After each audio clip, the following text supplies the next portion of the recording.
యుద్ధం జరుగుతున్నప్పుడు బంగారం ధరలు వెండి ధరలు తగ్గాలి కదా.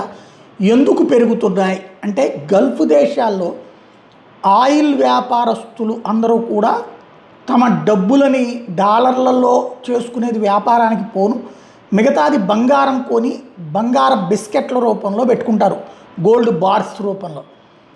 అవి కుప్పలు తెప్పలు వాళ్ళ దగ్గర ఉంటాయి, అదే వాళ్ళ ఆస్తి. ఇప్పుడు యుద్ధం కారణంగా వ్యాపారం జరగట్లేదు, పరిశ్రమలు నడవట్లేదు, ఆయిల్ అమ్ముకోవడానికి అవకాశం లేకుండా పోయింది, సంక్షోభంలో పడాల్సి వస్తుంది. వాళ్ళ యొక్క సిబ్బందికి జీతాలు ఇచ్చుకోవాలి, వాళ్ళ మెయింటెనెన్స్కి నడవాలి. దీంతో ఇదిగో చూడండి, ఈ విజువల్ చూస్తే అర్థమవుతుంది. ఏదో కూరగాయలు కొనుక్కున్నట్టు కూరగాయలు పెట్టినట్టు ఇదిగో ఇట్లా బంగారం తీసుకొచ్చి బార్లు తీసుకొచ్చి అమ్ముతున్నారన్నమాట.